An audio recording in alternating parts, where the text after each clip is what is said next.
dan saya Episani Pratiwi yang akan memandu acara pada pagi hari ini. Bapak Ibu yang kami hormati, agar acara yang baik ini berjalan lancar, marilah kita sejenak berdoa. Doa akan dipimpin oleh Bapak Muhammad Ali SIMHI dari Kasih PHU Kemenang Musirawas Utara. Kepada Bapak kami persilakan. Silakan Bapak untuk naik ke atas panggung.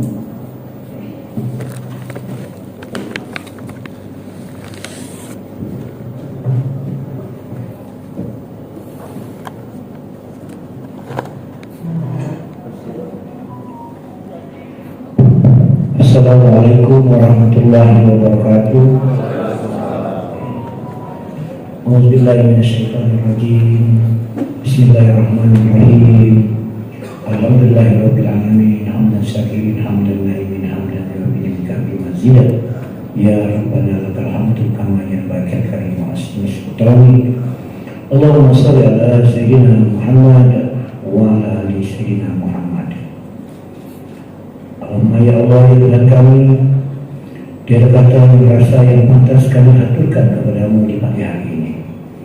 Selain syukur kami padamu atas segala nikmat dan hidayah yang sudah Kau anugerahkan kepada kami, sehingga kami bisa hadir bersama untuk mengikuti kegiatan rapat koordinasi daerah pendataan awal registrasi sosial ekonomi BPS Kabupaten Musirawas Utara. Pada hari ini Kamis tanggal 6 Oktober 2022. Untuk itu ya Allah ya Rahman ya Karim, jadikan acara ini sebagai acara yang Kau ridhoi, membawa barokah, rahmat serta taufik dan hidayah-Mu serta buat kami semua.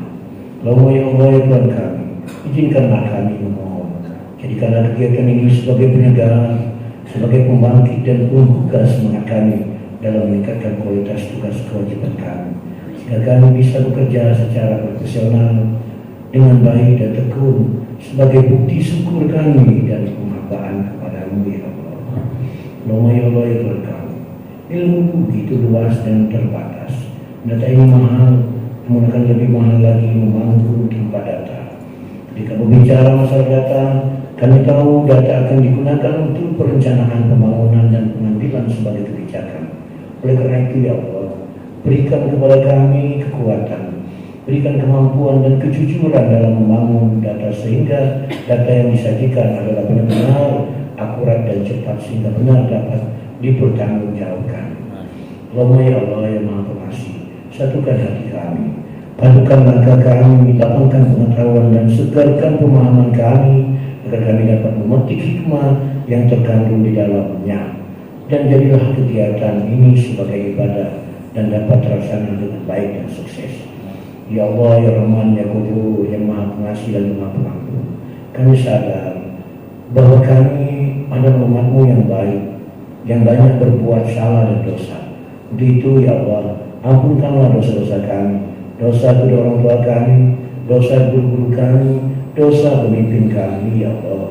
Allahumma ya Allah, perkenankanlah doa kami, akhirnya kami hanya bisa berharap bahwa Engkaulah satu-satunya yang akan mendengar setiap keluh kesah kami, dan hanya Engkaulah yang akan mengabulkan setiap permohonan kami. Rabbana atina fid dunya hasanah wa fil akhirati hasanah wa qina azabannar. Alhamdulillahirabbil alamin. Assalamualaikum warahmatullahi wabarakatuh.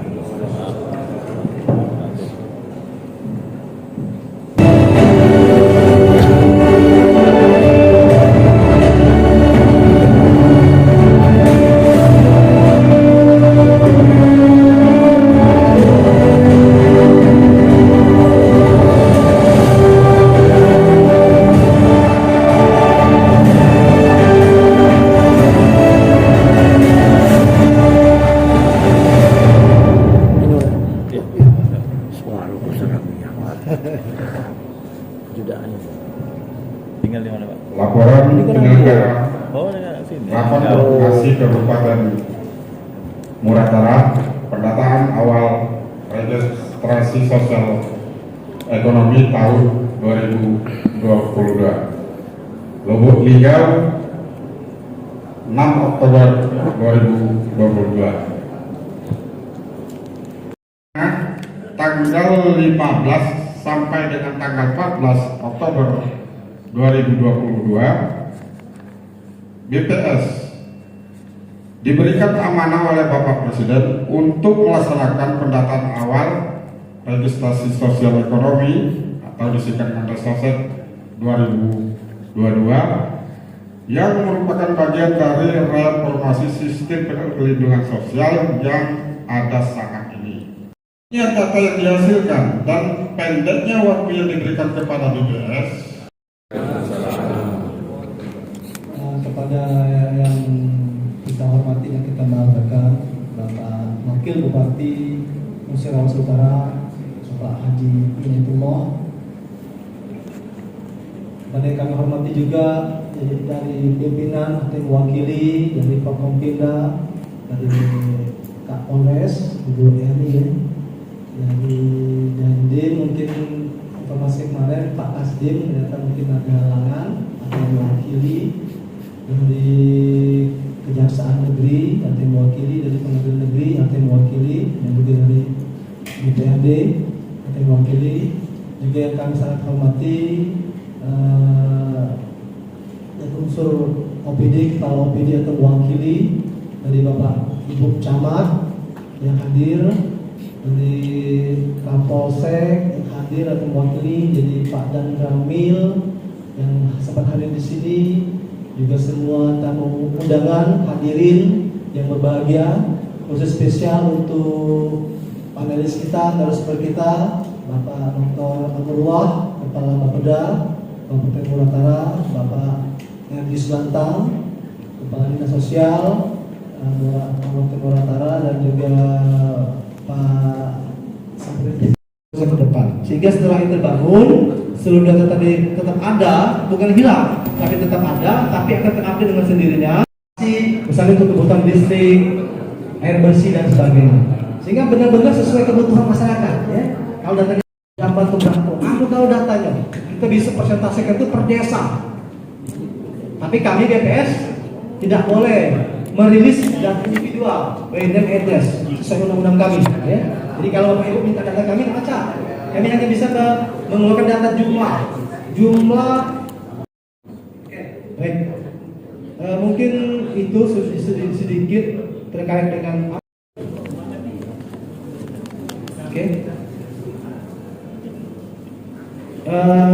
Desa Cinta Statistik atau Desa Cantik, ya. Ini program percepatan yang diinisiasi oleh BPS, merupakan bukan program ini ya, bukan program dari PIN 2 atau PIN 1 gitu ya, proper gitu Pak ya, aktualisasi gitu ya, bukan ya. Ini program resmi pemerintahan ya, dari BPS utama. Mengapa hal itu dilakukan? Karena tupoksi BPS sebagai pembina statistik sektoral di daerah. Ya.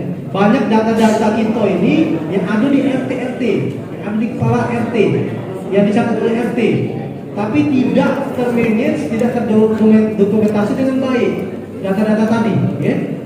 RT tahu ada berapa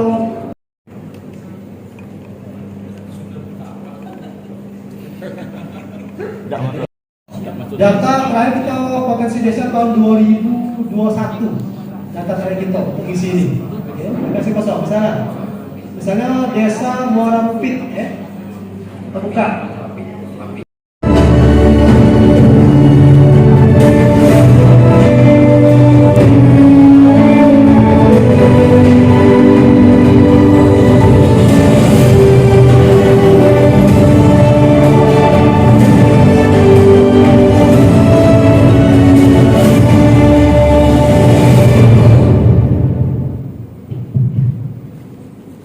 Assalamualaikum warahmatullahi wabarakatuh. Alhamdulillah rabbil alamin. Wassalatu wassalamu ala asyrafil mursalin wa ala alihi wa sahbihi ajma'in. Amma ba'du.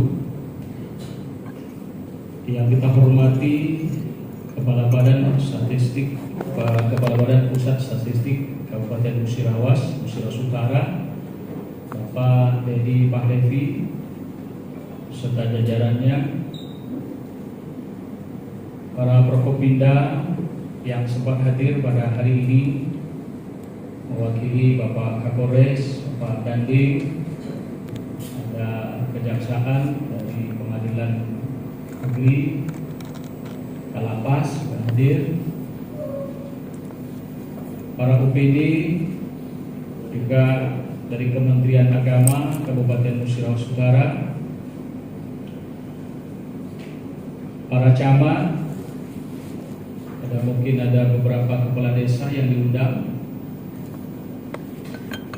khusus kepada seluruh narasumber hari ini yang insya Allah semua yang tersebut maupun yang tidak terangkum dalam doa kami. Semoga Bapak Ibu senantiasa sehat walafiat, lancar, dan dimudahkan Allah Subhanahu wa Ta'ala dari setiap urusan kita. Amin ya rabbal alamin.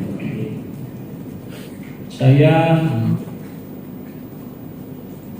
menggantikan undangan Bapak Bupati hari ini. Seyogianya beliau bisa hadir, tapi kami lihat di agenda di Prokopim tadi, agenda Pak Bupati cukup padat sekali, sehingga saya juga habis pembukaan ini pamit karena ada 2 agenda lagi, termasuk di sekitar jam 14 sampai jam 13 saya harus hadir. Ada pelantikan eselon 4 dan eselon 3. Kemudian habis pelantikan itu juga saya harus berangkat ke Musi Banyuasin. Saya undang Bupati Musi Banyuasin mengisi ceramah Maulid Nabi. Kalau makan tinggal ya lo. Kemudian gitu Pak Dedi. Nah, maka pada kesempatan ini saya akan sampaikan beberapa sambutan beliau Bapak Bupati, karena supaya ini tidak lepas dari apa yang dititipkan beliau kepada saya maupun yang berkenaan secara langsung dengan tujuan yang sama dalam kegiatan kita hari ini adalah mensukseskan registrasi sosial ekonomi tahun 2022 khusus di Kabupaten Musirawas Utara. Para hadirin yang kami hormati, sebagaimana kita ketahui, masalah perlindungan sosial yang diberikan kepada masyarakat sangat tergantung kepada basis data. Baik bantuan sosial sebagai bagian dari perlindungan sosial harus disampaikan tepat sasaran pada masyarakat yang betul-betul membutuhkan, sehingga kesejahteraan masyarakat dapat terwujud di Kabupaten Musirawas Utara. Sebagaimana tadi saya menyelingi sambutan Bupati dengan sekaligus penjelasan Bapak Ketua BPS Musirawas, dari 17 kabupaten dan kota di Sumatera Selatan, saya kira memang pendataan registrasi ini khusus di Kabupaten Musirawas Utara, saya kira dibilang ngeri-ngeri sedap salah. Tapi kenapa? Karena pendataannya melalui registrasi ini harus benar-benar terdata dengan rapi. Karena pertama, saya terjun langsung di masyarakat. Banyak pendataan ini yang tidak sesuai lagi dengan tujuan pemerintah dalam pendataan. Kadang-kadang seperti misalnya contoh beberapa bantuan sosial dari kementerian maupun dari Pemda. Kadang-kadang yang kita lihat contoh PKH saja, yang mesti harus dapat miskin, mungkin bawah dari miskin ekstrim, tidak dapat. Ya, sementara beliau menerima PKH itu, rumahnya dia sanggup menulis di rumahnya itu kelompok miskin di rumahnya, dia menerima PKH yang gedungnya bahkan ada mobil. Ini mindset ini kadang-kadang saya melalui taklim agama ini mengatakan bahwa siapa yang mengakui dirinya miskin padahal dia tidak, berarti sama dia mendoakan dirinya menjadi orang susah. Nah, kalau dia masuk macam itu agak ngeri-ngeri sedap tuh. Bahkan saya sampaikan, siapa yang diberi Allah rezeki yang banyak tapi ngaku miskin, saya doakan supaya cepat jadi miskin lagi. Hanya nanti saya akan kampanyekan kepada mereka supaya artinya pendataan ini supaya benar-benar sesuai dan tepat sasaran. Bapak Ibu sekalian, yang kedua, artinya nanti Pak Dedi di pelatihan khususnya, saya kira pertama saya setuju direkrut langsung pelatih itu yang langsung terjun tenaga itu adalah dari desa atau penduduk desa itu sendiri. Karena kenapa? Karena pertama berubah supaya lebih memudahkan pergerakannya tidak terlalu jauh. Yang kedua, dengan pendataan saja dia sudah tahu kondisi orangnya. Kemudian yang ketiga, yang menjadi artinya kemudahan, apa yang didata itu sesuai dengan yang disampaikan tadi, bahwa tidak ada tekanan-tekanan yang hanya sifatnya apalagi sampai bersifat politis. Maka saya dengan Bapak Bupati berkomitmen yang sama, bahwa semasa dalam kepemimpinan kami akan menuntaskan, membereskan setidaknya dengan 3 hal. So kata beliau, saya juga menyampaikan dengan Bapak Bupati bahwa 3 tanggung jawab ini kalau tidak beres Pak Bupati, maka kita akan bertanggung jawab di hadapan Allah di dunia apalagi di akhirat. Jadi sebagai kepala daerah nih, Pak Kepala Daerah, Pak Camat, Kades, hati-hatinya 5 tahun kita memimpin seperti kami ini, mungkin tanggung jawab di akhirat periksaannya mungkin 500 tahun belum selesai. Aku ngeri-ngeri sedap nak nyelon lagi ya beda. Ini macam ini pening aku gue ini. Tapi akan lebih meringankan beban kami kalau 3 ini selesai. 1, antara miskin dan kaya itu jelas, sehingga apa yang dibantu tepat sasaran. Maka kami berkomitmen dengan Pak Bupati, tidak ada masyarakat Muratara yang putus sekolah. Kemudian tidak boleh ada rakyat Muratara yang tidak makan atau lapar, dan tidak boleh masyarakat Muratara yang tidak bisa berobat. Maka alhamdulillah syukur melalui pendataan registrasi ini akan membantu meringankan beban kami, dan kami siap mendukung 100% kegiatan Bapak di bawah. Oleh karena itu kepada Pak Camat, kepada dinas-dinas terkait, dan kita semua bahu-membahu bersinergi untuk mensukseskan pendataan ini, sehingga nanti apa yang menjadi sasaran dari registrasi ini insya Allah benar-benar terlaksana dengan baik, dan pendataan itu benar-benar sesuai dengan sasaran yang sudah direncanakan dari awal. Nah, Bapak Ibu sekalian yang saya hormati, hadirin semua, Rekrosek merupakan salah satu upaya pemerintah dalam mewujudkan satu data kependudukan Indonesia. Pemerintah daerah, kementerian, lembaga harus bekerja sama untuk saling berbagi dan memanfaatkan serta menghubungkan Rekrosek ini dengan basis data di masing-masing institusi. Seperti halnya data kependudukan, catatan sipil, kemudian data terpadu kesejahteraan sosial (DTKS), kemudian data pokok pendidikan (Dipodik), dan pendataan keluarga (PK).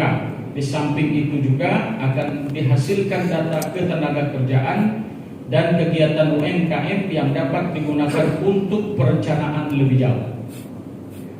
Jadi dengan data Rekrosek ini, saya kira alhamdulillah ini akan menyatukan satu sistem dan penataan penduduk, terutama di Kabupaten Busura Utara secara menyeluruh.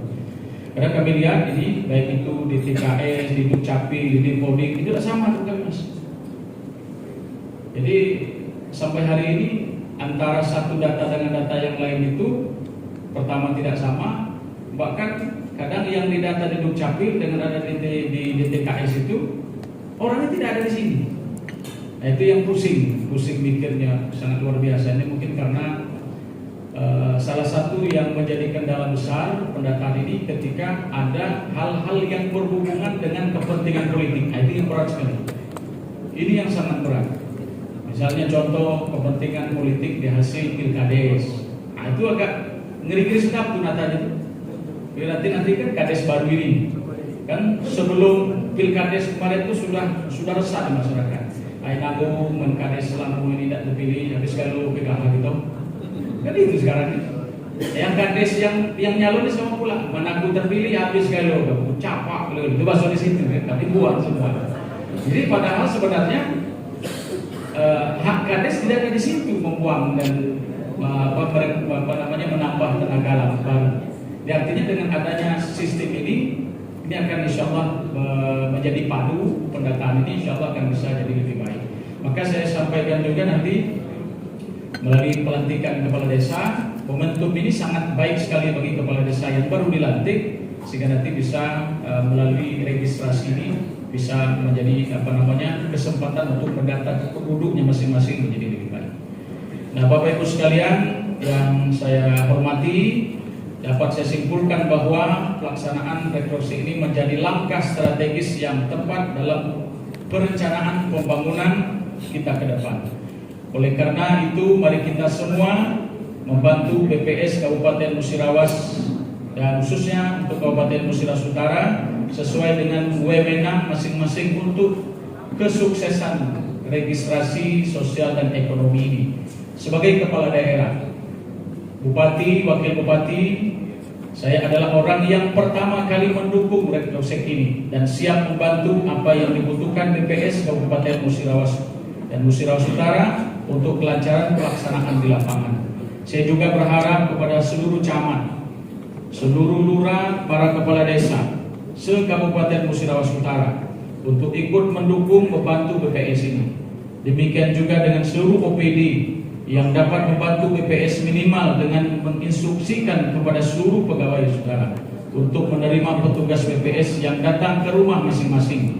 Dan kepada seluruh masyarakat, saya juga menghimbau untuk menerima kedatangan petugas BPS dan memberikan jawaban yang sebenar-benarnya demi data yang akurat.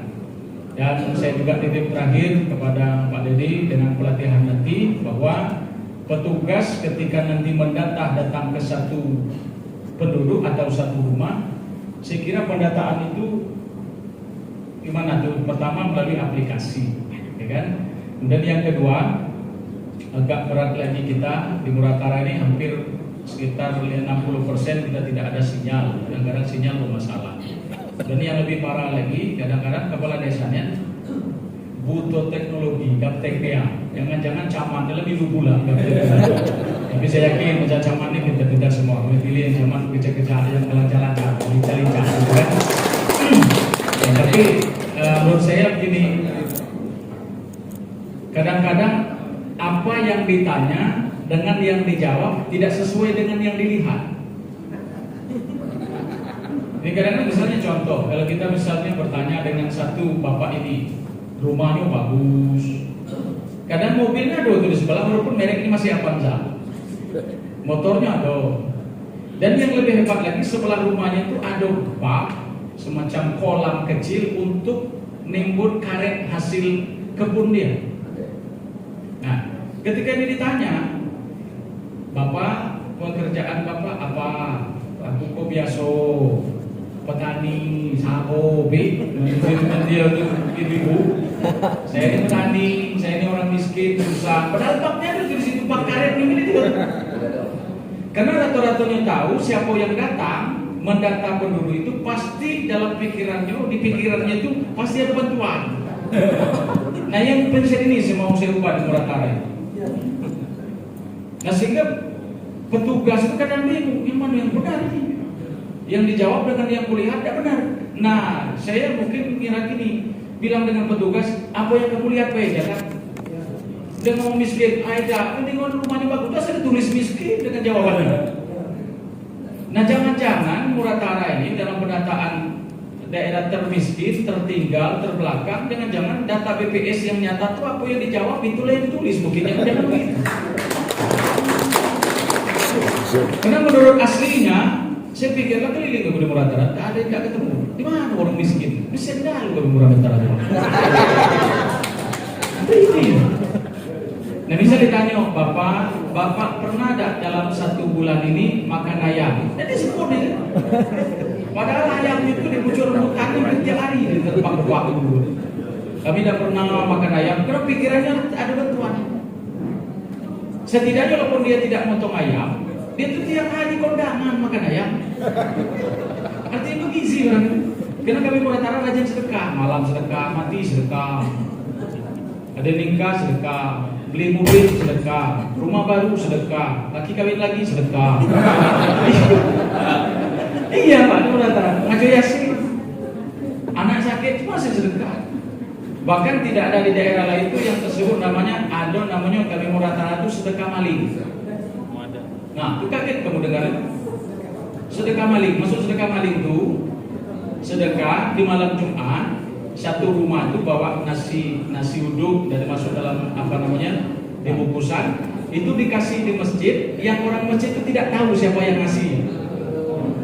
Ya kalau kita sebenarnya sedekah tidak tahu orang, tapi bahasa kami Muratara sedekah maling. Kami tidak tahu orang. Artinya itu kalau dari segi faktor gizinya, termasuk anak-anak stunting sebenarnya. Maka Pak Camat semuanya saya sampaikan kemarin waktu masalah stunting kemarin, jangan-jangan anak-anak Muratara itu yang kena stunting itu bukan karena persoalan gizi saja.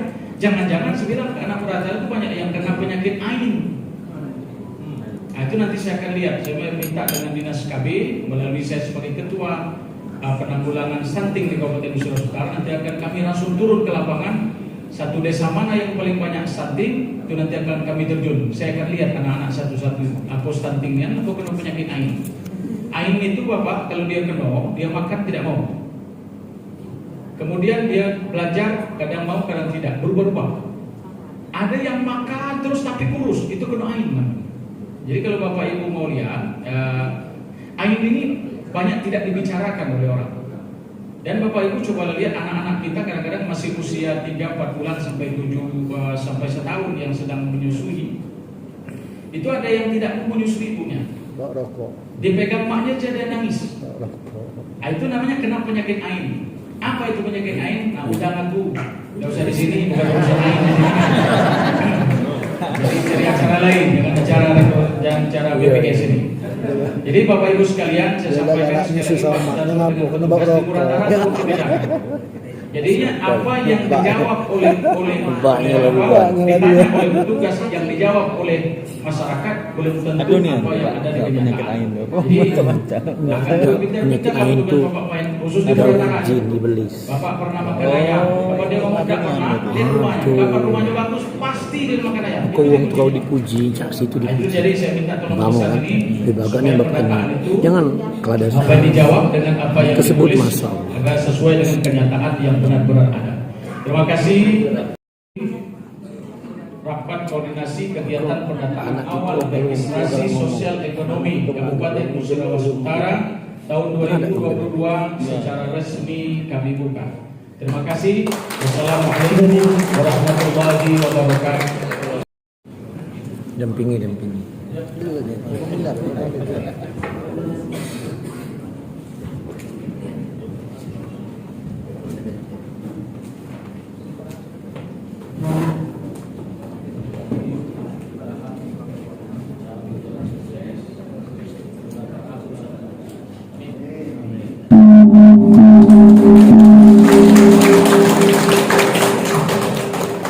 Acara selanjutnya adalah penandatanganan komitmen bersama. Untuk itu dengan segala hormat kami persilakan Bapak Wakil Bupati, Kepala BPS Kabupaten Musirawas dan seluruh pimpinan Forkopimda untuk menempati posisi yang telah kami sediakan.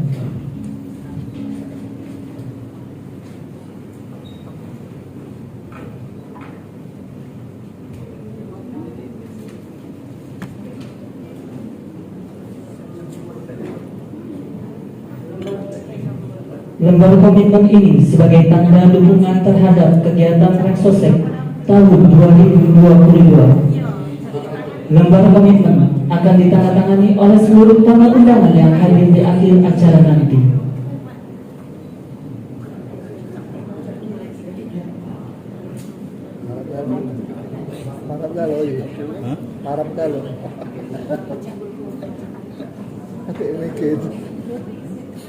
Ada di lewat ke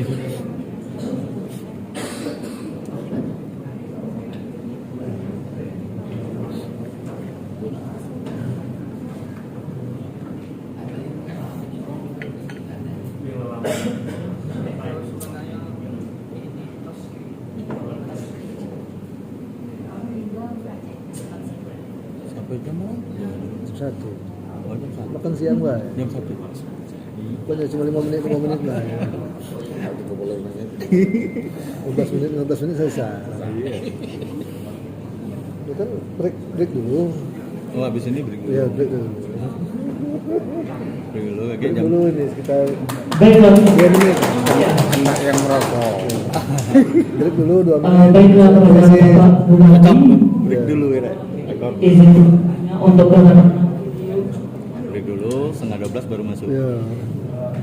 Baiklah, mohon izin kepada Bapak Bupati untuk waktunya untuk pengambilan video dukungan bahwa Musirawas Utara siap menyukseskan Raksasa 2022. Kepada para hadirin dimohon untuk berdiri, dan ketika kami menyebutkan sukseskan registrasi sosial ekonomi Musirawas Utara tahun 2022, maka Bapak Ibu menjawab kami siap. Baik, kita coba terlebih dahulu ya. Dahulu ya. Baik. Di atas. Oke. Baik.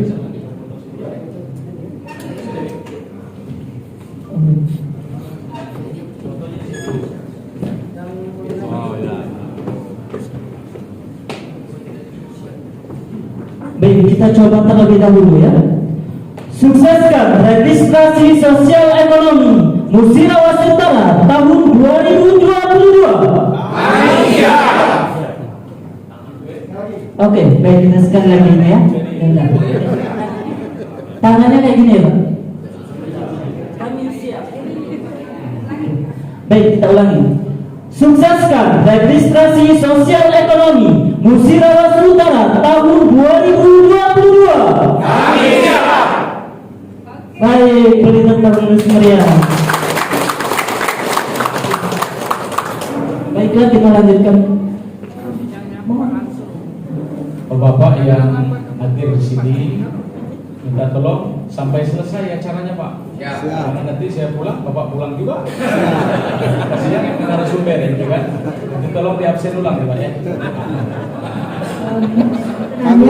Bapak Wakil Bupati, Bapak Kepala BPS Kabupaten Musirawas dan seluruh Forkop dan seluruh tamu undangan.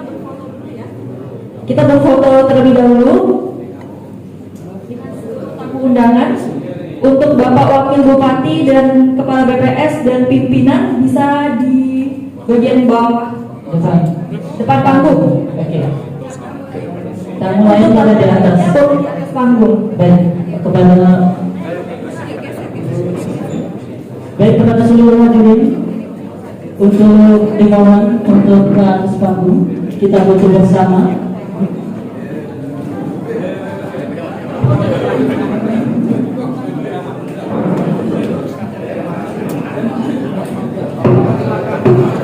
Tamu undangan lainnya bisa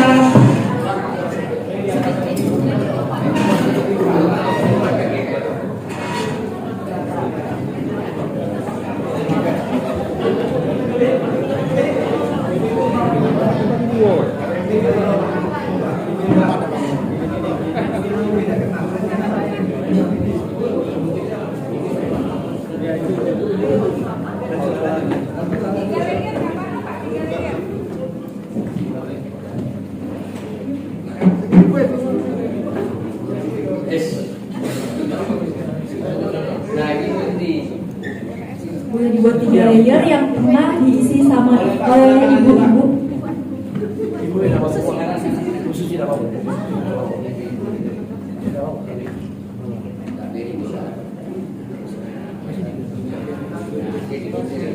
Maaf Bapak Ibu, mungkin yang di layer kedua agak geser ke sebelah sini supaya kita seimbang. Nah, ya.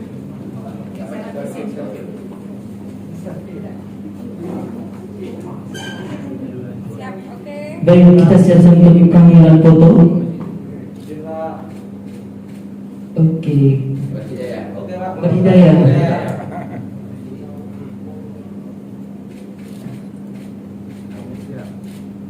Baik. Baik, terima kasih kepada Bapak Wakil Bupati Musirawas Terima kasih kepada Bapak Wakil Bupati dan seluruh pimpinan Forkopimda atas perkenannya. Kami persilakan untuk kembali ke tempat.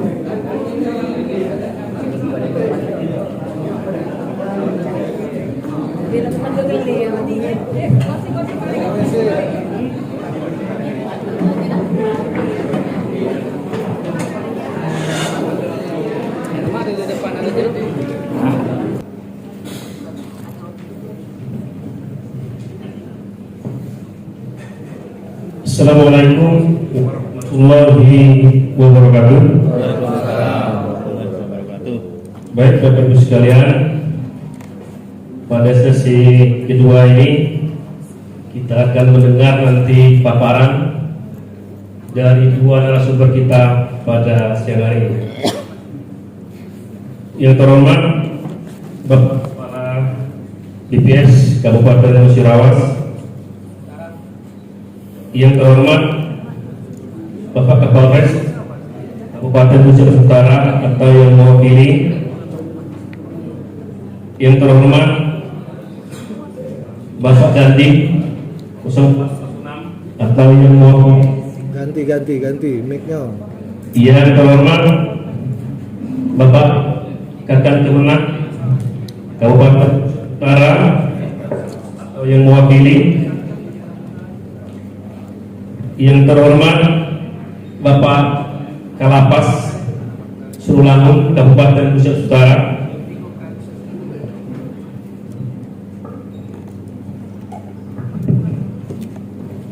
yang terhormat Kepala OPD Pemda Kabupaten Musirawas Utara, Bapak Camat dan seluruh undangan sekalian yang saya hormati dan saya banggakan. Baiklah. Yang dibuka ke bawah. Halo, maaf Pak. Sebelum acara paparan kita pada hari ini, akan kami bacakan dulu biodata narasumber kita pada hari ini. Yang pertama,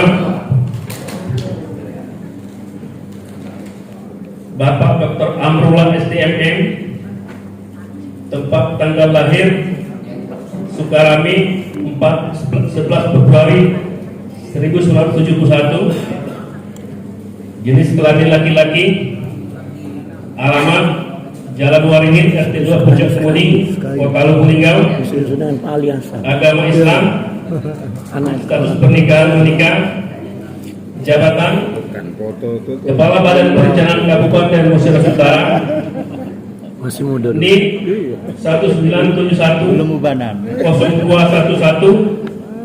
1995 03 1001, pangkat golongan Pembina Utama 4C, alamat kantor Kelurahan Muarobit Kabupaten Musirawas Utara, nomor HP 0812 7848 0371. Kepada yang terhormat Bapak Dr. Amrullah STMM, waktu dan tempat kami persilakan.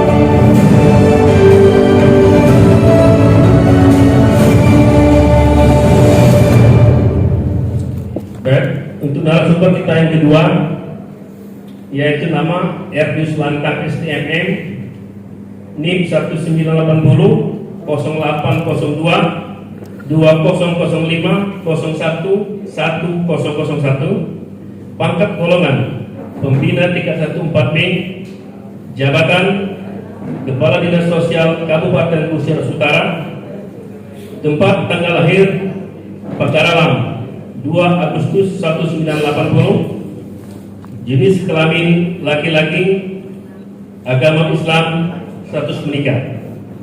Kepada yang terhormat Bapak Erdius Lantang STMM, waktu dan tempat kami persilakan.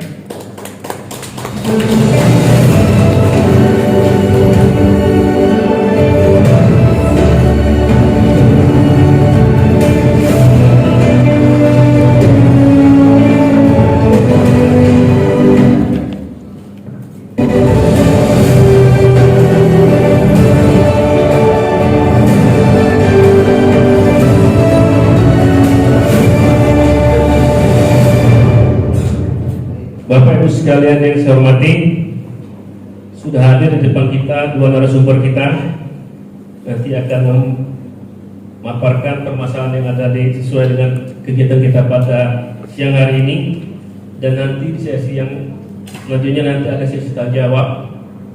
Nanti kita buka setelah dua narasumber kita ini memberikan paparan, nanti kita buka sesi tanya jawab untuk kita semua. Baik, untuk mempersingkat waktu, kami akan mempersilakan pada Bapak Kepala Bapeda Kabupaten Mesir Utara untuk memaparkan salah satu kegiatan kita pada siang hari. Kepada Pak Abdullah kami persilakan. Terima kasih. Assalamualaikum warahmatullahi wabarakatuh. Saya ulangi. Assalamualaikum warahmatullahi wabarakatuh. Selamat siang, saudara kita semua.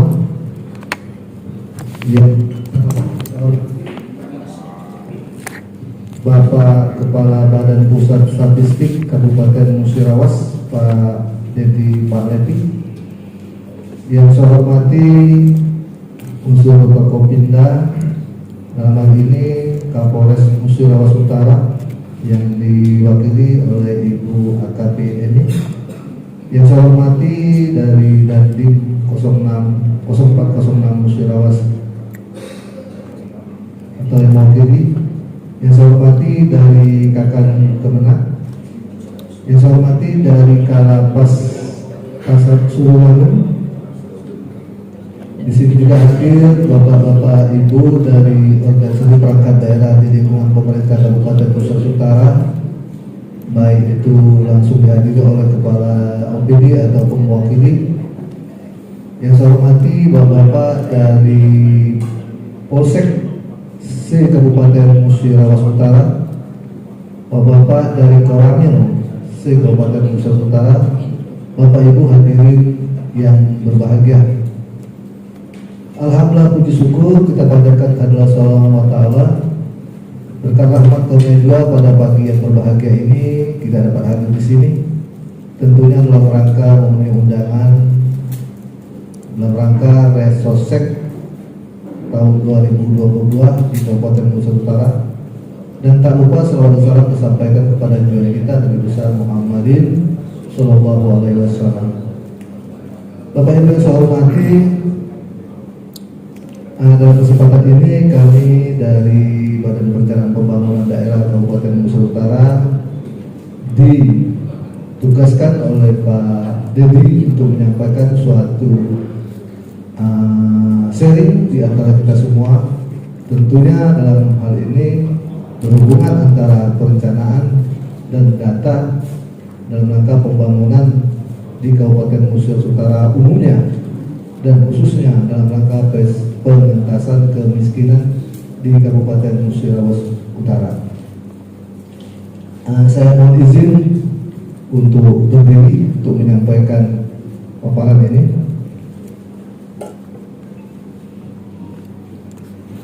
Baik, Bapak Ibu yang saya hormati, dalam paparan ini tadi waktu disampaikan oleh Ketua Panitia Pelaksana yaitu Bapak Ismet sudah menyampaikan bahwa tema yang kami sampaikan pada paparan ini adalah perencanaan dan data.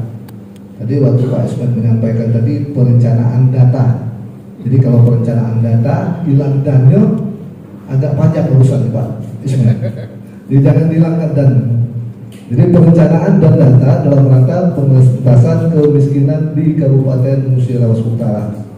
Tadi kita semua sudah mendapatkan masukan, mendapatkan informasi serta wejangan baik itu dari Kepala BPS Kabupaten Musirawas Utara Pak Dedi maupun dari Pak Wabub tentang apa itu resosek, apa guna resosek, dan bagaimana resosek itu akan dilakukan. Dan dalam hal ini bahwa data yang nanti akan terkumpul melalui kegiatan resosek ini manfaatnya banyak sekali, bukan saja untuk perencanaan, tapi dalam rangka juga untuk pelaksanaan dan implementasinya. Kenapa ini dilaksanakan? Nah, ini nanti mungkin Pak Dedi yang lebih jelas menyampaikannya. Namun dalam hal ini, kami dari pihak Badan Perencanaan Pembangunan Daerah akan coba menyampaikan bahwa pentingnya data dalam rangka pengentasan kemiskinan di Kabupaten Musirawas Utara. Nah, untuk itu sebelumnya, mungkin di antara kita sudah banyak mengenal apa itu Musirawas Utara, bagaimana wajah Musirawas Utara. Tapi ada baiknya dalam hal ini kami informasikan sekilas tentang info Musirawas Utara. Next. Inilah gambaran umum kondisi Kabupaten Musirawas Utara. Jadi Musirawas Utara merupakan daerah pemekaran dari Kabupaten Musirawas bernama Kabupaten Musirawas Utara, yang mana kalau kita lihat di fotonya dengan kondisi wilayah seperti itu, yang mana berbatasan dengan bagian utara yaitu Kabupaten Surawangun, berbatasan dengan Kabupaten Musi Banyuasin, Musirawas, dan Rejang Lebong. Nah, untuk pemerintahan kita terdiri dari 7 kecamatan, 82 desa, dan 7 kelurahan. Dengan jumlah penduduk saat ini yaitu sebanyak 191.394 jiwa yang terdiri dari laki-laki dan perempuan. Nah, kalau kita lihat juga bahwa luas wilayah Kabupaten Musirawas Utara yaitu 594.416 hektar. Nah, seperti yang saya sampaikan bahwa wilayah Kabupaten Musirawas Utara merupakan pecahan dari Kabupaten Musirawas. Dulunya sebelum terpisah, Kabupaten Musirawas Utara itu mempunyai luas 1,2. Setelah terpisah diambil Musirawas Utara sebesar 594, artinya hampir bagi 2 atau. Nah, tapi yang menjadi pertanyaan, kenapa di Musirawas ada 14 kabupaten, sementara di Musirawas Utara cuma ada 7 kecamatan? Nah, yang membedakannya, wilayah Musirawas Utara itu sebagian hampir 3/4-nya merupakan wilayah Taman Nasional Kerinci Seblat, sehingga tidak bisa dibuat suatu pemukiman. Itulah yang menyebabkan wilayah Kabupaten Musirawas Utara walaupun luas, tapi kecamatannya cuma ada. Baik, lanjut. Nah, tentunya dalam pembangunan di Kabupaten Musirawas Utara, siapapun bupati terpilih atau kepala daerah harus mempunyai angan-angan, mimpi. Seperti sampai oleh Pak Dedi tadi, dalam proses ini juga kita punya mimpi. Dan pemerintah Kabupaten Musirawas juga mempunyai mimpi. Dan mimpi itu diwujudkan atau dicantumkan atau dimasukkan ke dalam yang namanya visi. Jadi visi itu adalah angan-angan atau mimpi. Jadi kami semua, visi ini dulu merupakan visi calon bupati. Setelah calon bupati terpilih, maka visi ini menjadi visi bupati. Setelah dipanggalkan ke dalam peraturan daerah, ini menjadi visi pemerintah daerah Kabupaten Musirawas Utara. Artinya visi kita semua. Nah, bagaimana kita mewujudkan angan-angan atau cita-cita mimpi ini?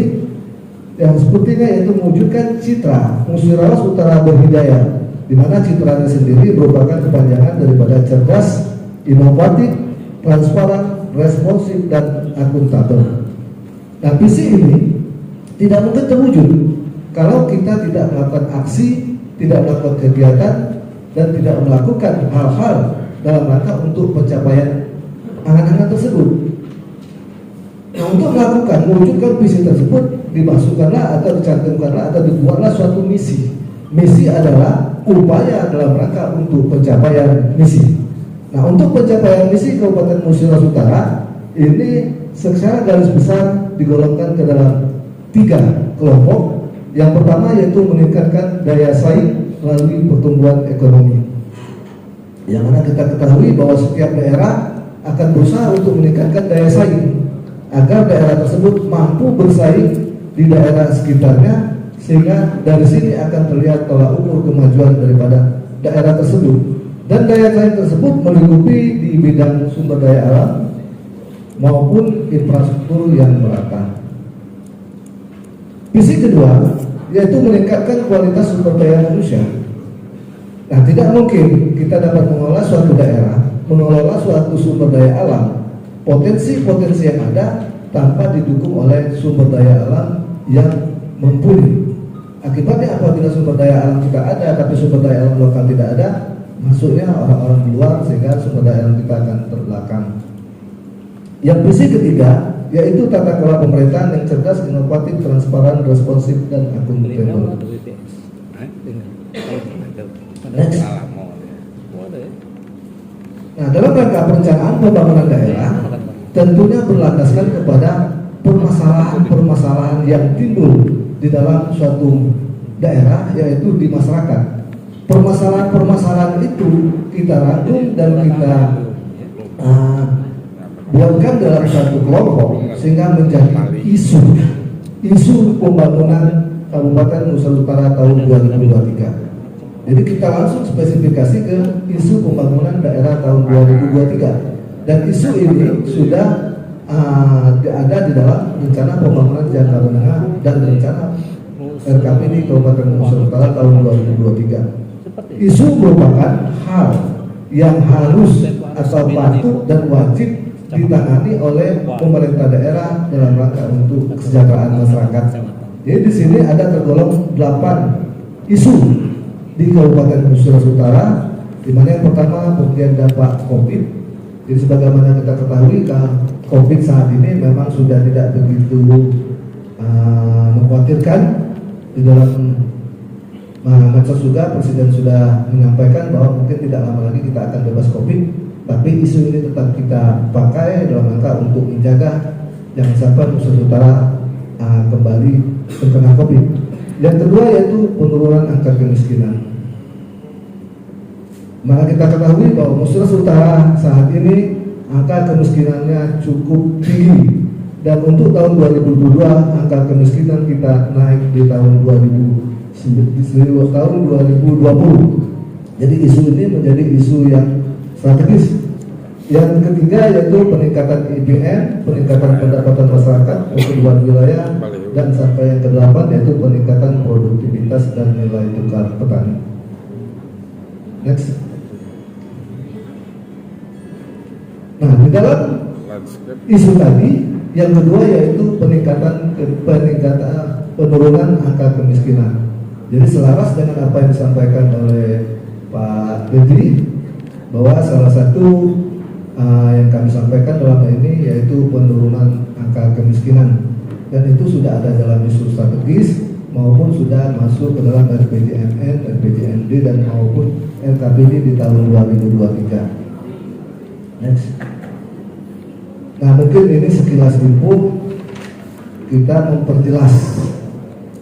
Kadang-kadang memang apa disampaikan oleh Pak Wabuk tadi bahwa rumahnya ada mobil, tapi dia ngaku miskin.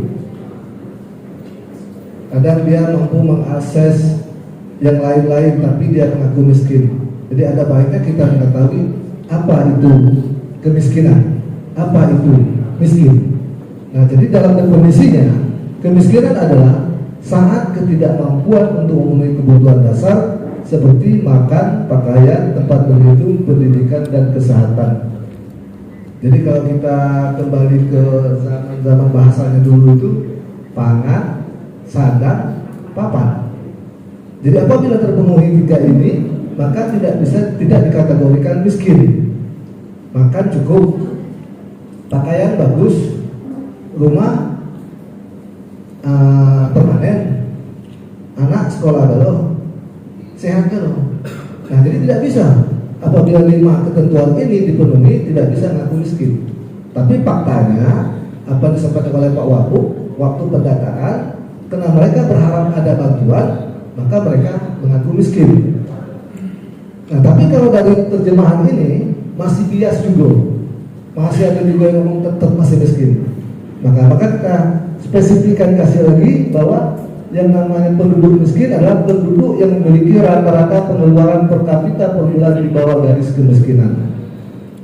Kalau kita dalam angkakan, yaitu garis kemiskinan Kabupaten Nusa Utara itu yaitu sebesar 532.273 per kapita per bulan, atau sekitar 17.742 per kapita per hari. Nah, inilah dapat dihitung melalui angko. kira-kira di Musirawas Utara itu ada tidak satu kepala keluarga atau yang berpenghasilan 532.273 per bulan. Nah, kalau dia berpenghasilan di atas itu, artinya tidak miskin.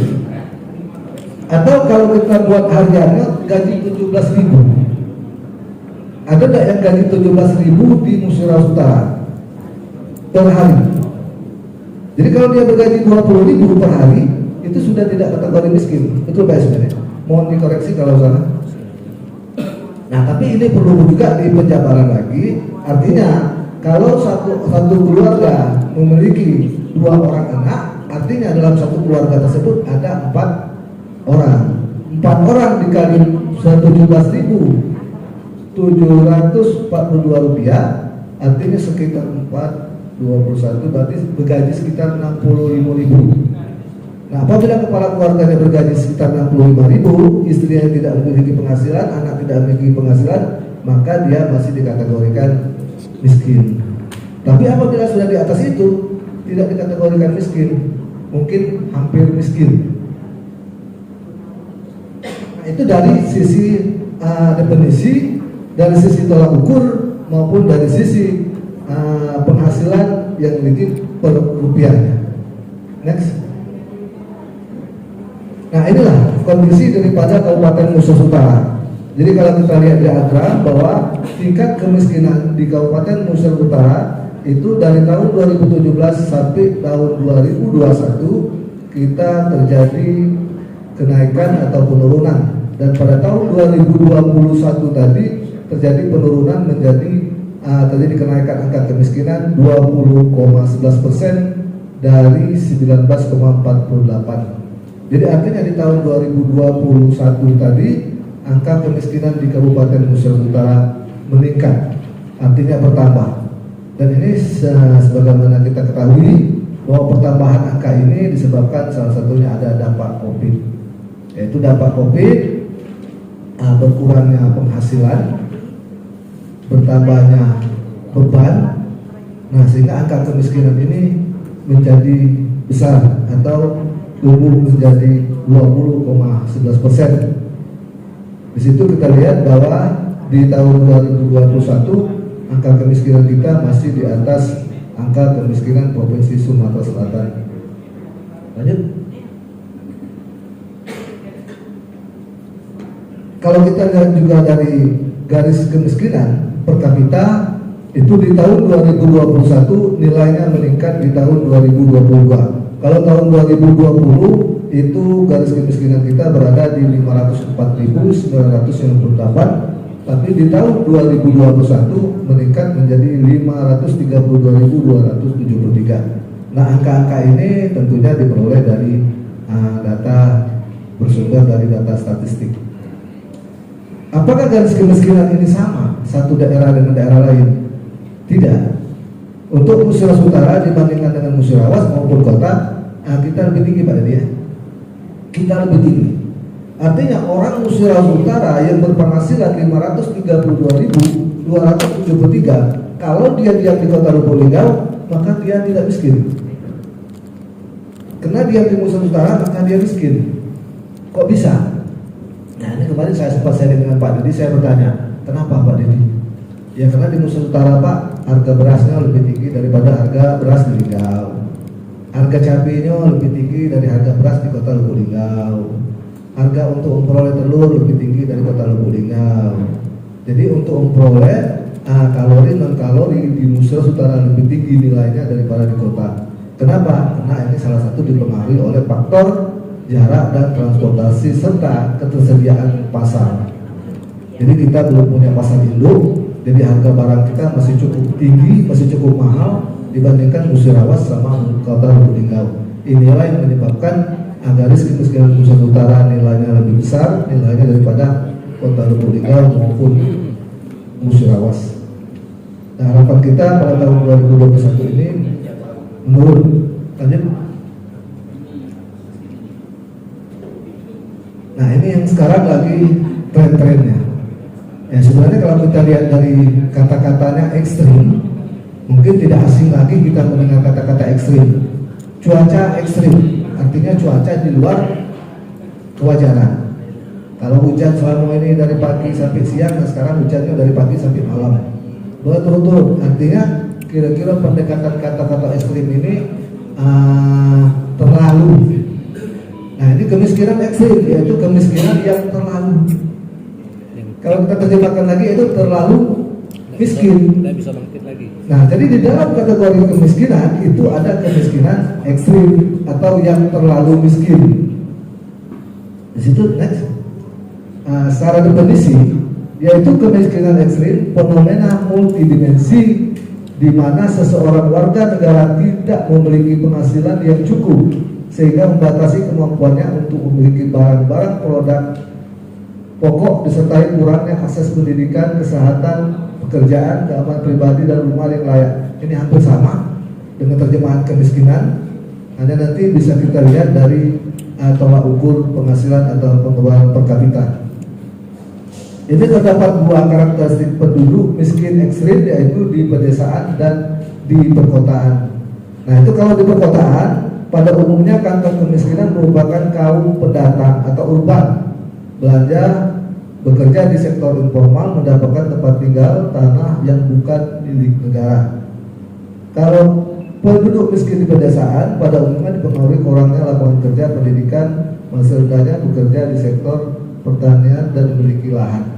Nah kira-kira di Musyawarah Utara ada tidak penduduk kita yang tergolong ke dalam kemiskinan ekstrim kalau kita lihat dari definisi tersebut? Kalau di kota, rata-rata penduduk urban yang mendiami suatu tempat yang bukan tanah mereka. Jadi kalau kita lihat di situ itu ada gambar pinggir-pinggiran sungai. Jadi untuk akses kesehatan dan sebagainya. Apalagi dengan kondisi COVID, maka tenaga urban yang sebagian besar adalah tenaga kerja di informal itu banyak dirumahkan. Nah inilah penyebab utama terjadinya kemiskinan ekstrim. Tapi kalau di Musyawarah Utara, kira-kira ada tidak masyarakat yang terdampak betul dari COVID? Selama COVID aku juga yang motong terus motong, yang bersawit terus, yang ngojek masih. Nah cuman ada sedikit yang terdampak itu pegawai buruh yang kerja di perusahaan sawit. Cuman aku juga masih juga bekerja. Nah jadi istilahnya mungkin betul sampaikan Pak Wagub, kita sih terdampak tapi tidak terlalu ekstrim dampaknya terhadap di Kabupaten Musyawarah Utara. Nah mungkin ini akibat inflasi, bisa jadi nilai kemiskinan kita nanti akan naik. Lanjut. Nah ini ada beberapa regulasi terkait kemiskinan ekstrim. Tadi juga sudah disampaikan oleh Pak Dedi bahwa Presiden sudah mengeluarkan Impres nomor 4 tahun 2022 bahwa pada tahun 2024 Presiden menginginkan nol kemiskinan ekstrim.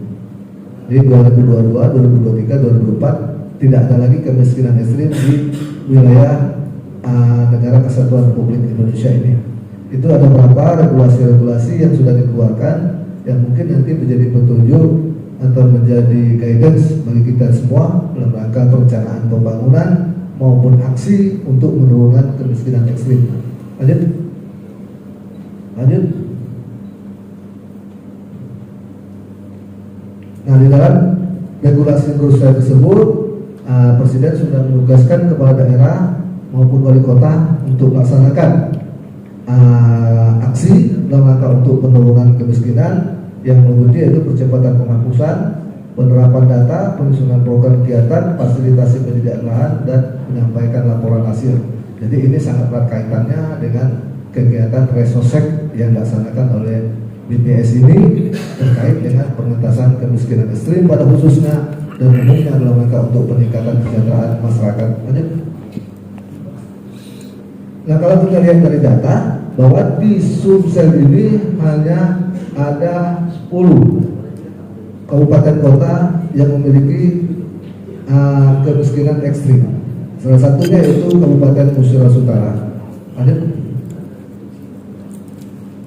Nah ini sudah sampaikan oleh Pak Dedi tadi bahwa resosek ini dalam rangka untuk pemutahiran data resosek sehingga data ini nanti akan menjadi rujukan bagi setiap kementerian lembaga dalam rangka untuk aksi pelaksanaan daripada program kerja, yang mana kita tahu sebelum ini bahwa data-data yang sering dipakai itu yang pertama data dari Kemendagri, data dari Kemensos, dan data dari BKKBN.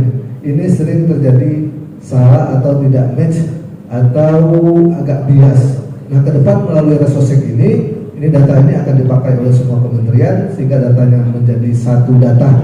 Dan kami juga dalam proses perencanaan pembangunan akan memanfaatkan data yang Resosek tahun 2022. Lanjut.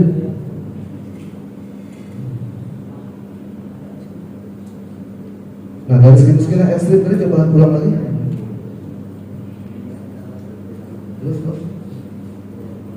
Terus. Nah, tadi saya lupa menyampaikan, kalau tadi kemiskinan itu pengeluaran per kapitanya, kalau yang ekstrim ini lebih rendah lagi, yaitu 10.739 per hari. Nah, jadi kalau penghasilannya 11.000 berarti masih kategori miskin, belum ekstrim. Tapi kalau sudah 10.700 itu sudah ekstrim. Jadi ada beda kan, kemiskinan dan kemiskinan ekstrim. Lanjut ke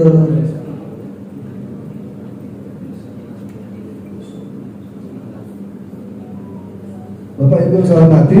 Nah, di sini ada data yang kita peroleh dari BPS bahwa garis atau kemiskinan ekstrim di Kabupaten Musi Utara, kata lihat dari petanya itu kita masih di atas Sumsel. Kalau dalam angka yaitu Musi Utara pada tahun 2021 ada sebanyak 10.330 jiwa yang tergolong ke dalam garis kemiskinan ekstrim, dan di tahun 2022 ada penurunan menjadi 9.240 jiwa yang tergolong atau termasuk ke dalam kategori kemiskinan ekstrim.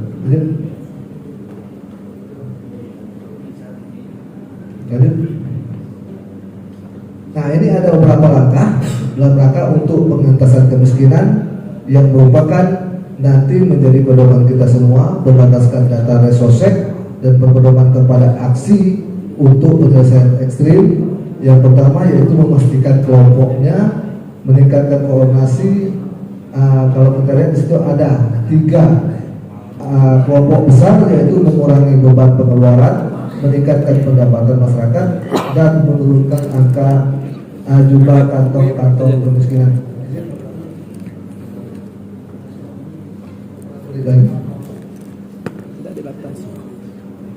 Bapak Ibu saya hormati, di sini ada upaya dalam rangka untuk menurunkan angka kemiskinan. Ya, kalau kita boleh bicara dengan bahasa umum, artinya kita mengurangkan orang miskin, atau artinya membuat orang menjadi kaya. Sebenarnya simpel, supaya orang tidak miskin. Pertama, tingkatkan pendapatannya. Yang kedua, kurangi pengeluarannya. Apabila pengeluarannya sudah sedikit, pendapatannya sudah banyak, otomatis dia menjadi tidak miskin. Nah, bagaimana upaya-upaya untuk meningkatkan pendapatan dan mengurangi pengeluaran? Ya, tentunya dengan aksi-aksi nyata dalam perencanaan yang berbasis data. Misalnya di sini untuk meningkatkan pendapatan, maka kita meningkatkan kapasitas sumber daya manusia. Tentu ini linear, bahwa dengan peningkatan sumber daya manusia otomatis akan meningkatkan pendapatan. Misalnya seseorang memiliki keterampilan atau memiliki pendidikan formal, maka gajinya akan lebih besar dari yang pendidikannya lebih rendah dari pendidikan yang lebih atas.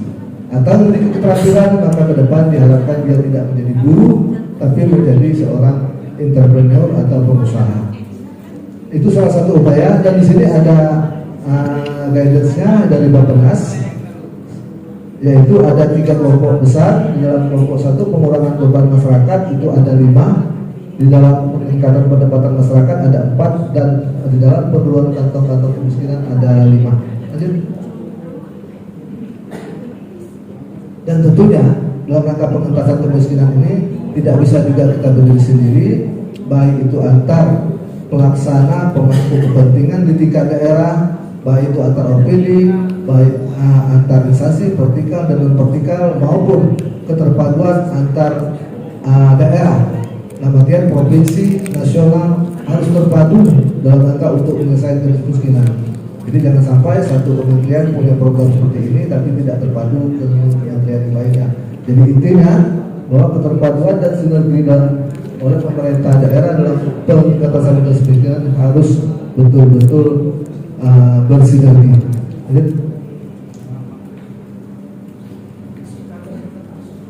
Demikian yang dapat kami sampaikan sekilas tentang pentingnya data dalam perencanaan pembangunan khususnya dalam rangka pengentasan kemiskinan maupun kemiskinan ekstrim di Kabupaten Nusa Tenggara.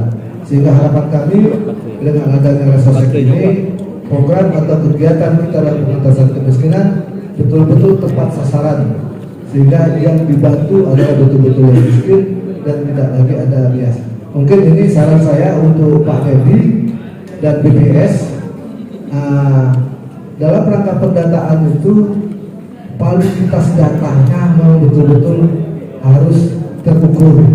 Biasanya kalau mengisi kuesioner Pak Edi, saya selaku yang pernah diminta kuesioner, paling malas itu suruh ngisi banyaknya. Saat ada pertanyaan itu banyak, itu malas ngisi Pak. Akibatnya contek. Artinya nanti harapannya bagaimana mendapatkan validitas data yang baik, yang orang yang kita kasih kuesioner itu jangan terlalu dibebani oleh banyaknya pertanyaan, banyak yang ditulis. Kalau bisa dia itu jawab ya tidak. Tapi kalau dibuat apa alasan titik 2 suruh nulis, bagaimana pekerjaan titik 2 suruh nulis, nah itu biasanya malas sekali. Jadi bagaimana mereka menjawab ya tidak. Dan jangan dilepas pendataan itu kepada mereka, betul sampaikan oleh Pak Bagus tadi. Tapi kalau dipikirkan oleh tugas sensus, detik besok ya D. Nah, mungkin nanti data yang diambil tidak begitu valid, sehingga nanti data-datanya juga akan sulit terukur. Mungkin demikian dapat saya sampaikan. Mohon maaf jika ada yang kurang berkenan dan apabila saya mengampun, saya ini dari Kabupaten Hidayah. Wassalamualaikum warahmatullahi wabarakatuh. BPS Kabupaten Musirawas Utara, Pak Dedi Palevi, kemudian yang kami hormati seluruh Forkopimda, itu Pak Kapolres yang mewakili, Pak Dandim yang mewakili, serta seluruh Kapolsek se-Kabupaten Musirawas Utara yang kami hormati, Pak Muramil se-Kabupaten Musirawas, kemudian yang kami hormati Kakan Depak yang mewakili, serta tadi ada Pak Kakan Lapas, Pak Akas. Kemudian yang kami hormati seluruh kepala OPD atau yang mewakili, serta camat, kades yang ikut hadir, karena kades dan camat lah kemungkinan yang ini ujung tombak daripada pendataan ini yang sangat penting, bantuannya, kontribusinya nanti. Kemudian satu lagi yang saya hormati mungkin dari kejaksaan yang mewakili. Kemudian baiklah Bapak-bapak, Ibu-ibu, kami dari Dinsos akan memaparkan materi yaitu mengenai data terpadu kesejahteraan sosial sebagai dasar penyelenggaraan kesejahteraan sosial yang sering kita sebut DTKS. Data DTKS ini memang kami akui sering terjadi kesalahan atau kekeliruan. Nah, tapi DTKS inilah yang akan jadi panduan kami untuk setiap memberi bantuan ataupun memberikan kartu Indonesia Pintar dan sebagainya. Tapi dengan program Badan Pusat Statistik ini, Resosek ini, kami berharap mungkin inilah pemutahiran daripada data kami nanti dan bisa kami manfaatkan di Dinsos, karena kami juga sebenarnya ada program yang pemutakhiran terus tiap tahun, cuma karena kendala keterbatasan dana anggaran sehingga kami melakukan pemutakhiran itu yaitu perpal verifikasi dan validasi data per kecamatan. Tidak bisa kami laksanakan ke 77 kecamatan itu mengingat anggaran, tapi dengan adanya program BPS ini Reksorsek ini yang akan dilakukan nanti dimulai Oktober Pak ya, Oktober, kemungkinan inilah yang melegakan kami, meringankan kami Dinsos. Baiklah, lanjut. Ini dapat saya jelaskan dalam Permensos nomor 3 tahun 2021 tentang pengelolaan data terpadu kesejahteraan sosial. DTKS itu terdiri dari pemerlu pelayanan kesejahteraan sosial, penerima bantuan dan pemberdayaan sosial, dan potensi dan sumber kesejahteraan sosial. Jadi ada 3 poin ini Pak, Ibu, untuk DTKS ini. Kemudian dalam permen tersebut dengan kriteria yang diberikan Menteri Sosial meliputi kemiskinan, keterlantaran, kecacatan, keterpencilan, kegunaan sosial, dan penyimpangan perilaku, korban bencana, korban tindak kekerasan, eksploitasi dan diskriminasi, dan atau kriteria lainnya yang ditentukan oleh kementerian. Lanjut. Nah, adapun tahapan pengelolaan DTKS ini mungkin untuk camat dan kepala desa untuk mengetahui. Jadi bagaimana mekanisme dalam pengusulan warga atau masyarakatnya untuk masuk dalam DTKS. Jadi dimulai dari proses usulan data serta verifikasi dan validasi. Pertama, usulan melalui Musdes atau Muskel. Muskel itu masuk musyawarah kelurahan dan musyawarah desa, disampaikan kepada dinas sosial. Kemudian dinas sosial melakukan verifikasi dan validasi atas usulan data. Kemudian hasil verifikasi dan validasi disampaikan melalui aplikasi SIGNJ. Jadi Bapak Camat dan Bapak Kades, jadi kalau seandainya ada warga yang mau diusulkan untuk masuk dalam DTKS, inilah mekanismenya. Jadi masukkan dulu dalam Musrendes atau musyawarah kelurahan. Jadi setelah itu dimasukkan beberapa masyarakat, nama-nama masyarakat yang masuk dalam itu, sampaikan kepada bupati melalui dinas sosial. Nah, baru kita masukkan tahap kedua, yaitu pengendalian atau penjamin kualitas, dilakukan oleh perguruan tinggi yang ditetapkan menteri. Setelah kita masukkan dalam data usulan dari kecamatan atau desa, kita masukkan dalam aplikasi SIGNJ. Kemudian nanti di pusat itu akan dilakukan seperti ini. Kemudian selesai dari pengendalian penjamin kualitas itu, kemudian keluar turun SK, yaitu penetapan.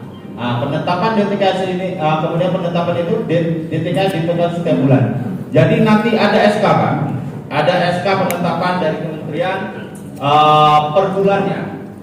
Ya, kemudian baru penggunaan. Nah, penggunaan ini tergantung dari program pemerintah pusat dan pemerintah daerah. Contoh, kalau seandainya seperti kemarin itu ada bantuan yang berdampak kenaikan BBM. Jadi pemerintah pusat itu menggunakan data ini Pak, data DTKS ini.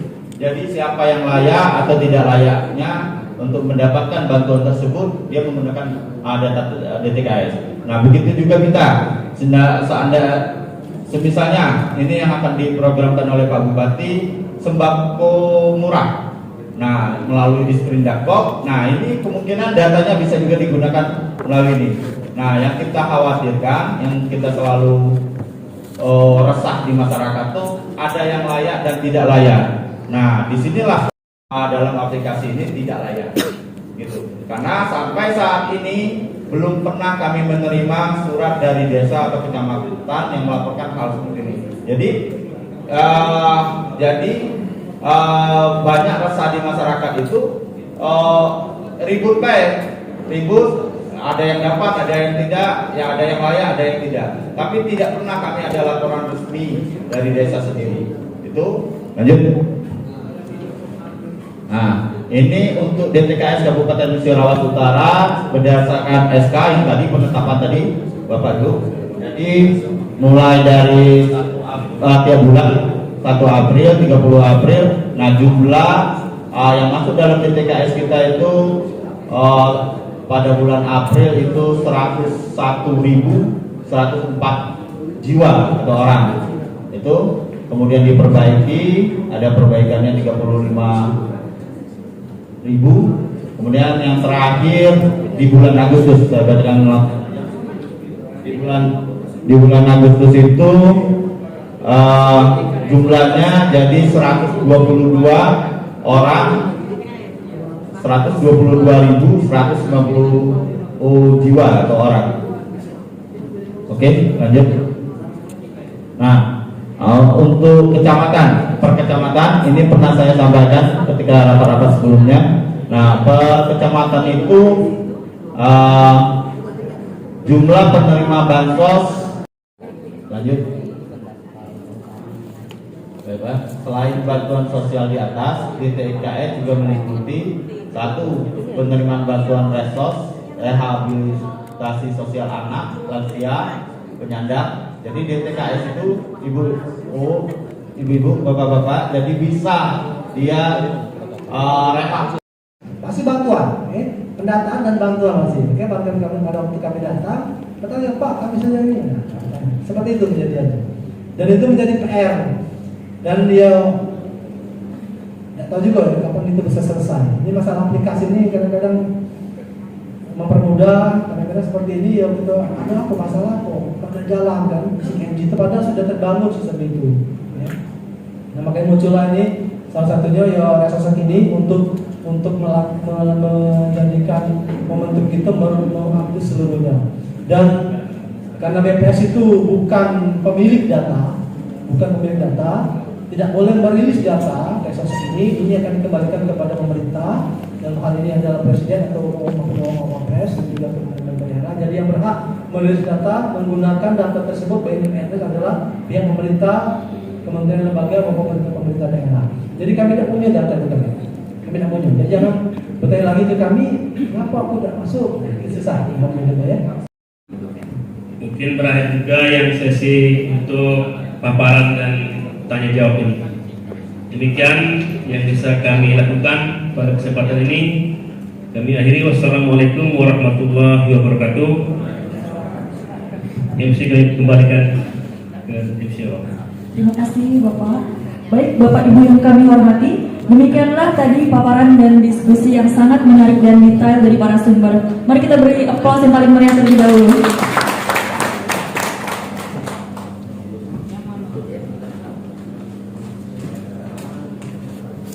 Bapak Ibu yang kami hormati, acara selanjutnya adalah penyerahan piagam dari Bapak Kepala BPS Kabupaten Musirawas.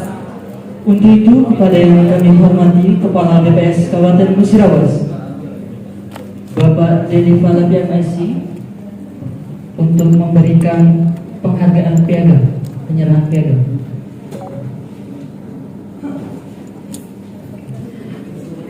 Penyerahan piagam yang pertama, penyerahan dari Kepala BPS Kabupaten Musirawas kepada narasumber pertama, yaitu Kepala Bapeda Kabupaten Musirawas Utara, Bapak Dr. Amrullah STMM.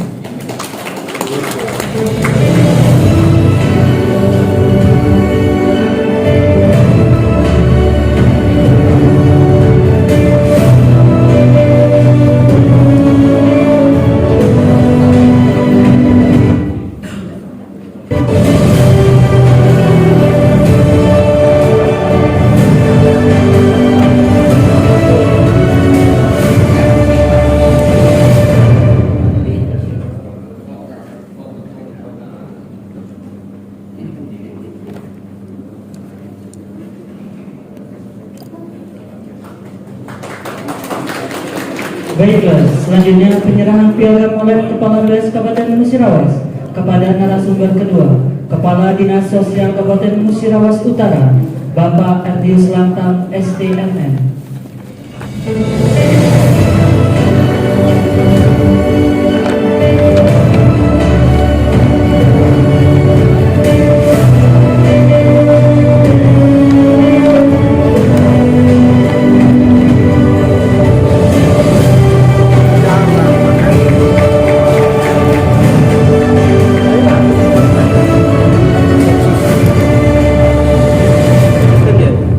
Selanjutnya, penyerahan piagam oleh Kepala BPS Kabupaten Musirawas kepada moderator kita, Bapak Musin Haikal SIP.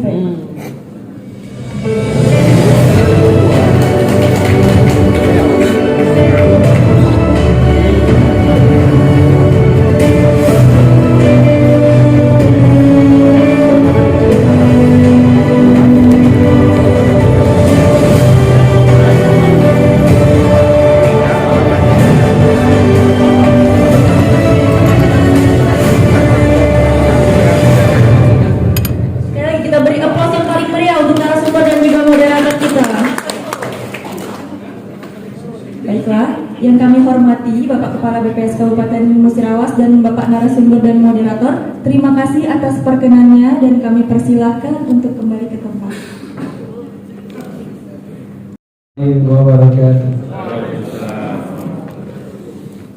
Yang kami hormati Bapak Kepala BPS Kabupaten Musirawas, Bapak Dedi Palevi MSI. Yang kami hormati seluruh peserta rapat koordinasi daerah pendataan awal registrasi sosial ekonomi Kabupaten Musirawas Utara. Izinkan saya membacakan notulen rapat koordinasi daerah pendataan awal registrasi sosial ekonomi Kabupaten Musirawas BPS Kabupaten Musirawas Utara. Welcome speech oleh Kepala BPS Kabupaten Musirawas, Bapak Dedi Palevi. Pendataan awal registrasi sosial ekonomi bertujuan untuk mewujudkan satu data program perlindungan sosial dan pemberdayaan masyarakat. Maka dari itu, kami mengundang Bapak Ibu pada acara ini untuk meminta dukungan penuh dari semua pihak, termasuk dari pihak TNI, dari pihak kepolisian, agar kegiatan ini dapat berjalan dengan sukses. Dengan demikian, selesai sudah seluruh rangkaian acara rapat koordinasi Kabupaten Musirawas Utara pendataan awal registrasi sosial ekonomi tahun 2022 pada hari ini. Kami selaku MC, saya Erviska Dwi Pratiwi Dan saya Budi Hartono. Mohon maaf apabila ada kata-kata yang kurang berkenan. Kami ada pantun sekali lagi. Sungguh menawan gunung Rinjani, tak kalah indah gunung Kencana. Semoga dengan adanya acara Rakorda ini, koordinasi Reksosek baik terlaksana. Kami akhiri sampai di sini. Wassalamualaikum warahmatullahi wabarakatuh. Terima kasih kepada tamu undangan sekalian atas perkenannya. Selanjutnya kita istirahat, sholat dan makan. Kami untuk tamu VVIP dipersilakan untuk ke ruang makan VVIP yang sudah disediakan, dan tamu lainnya dipersilakan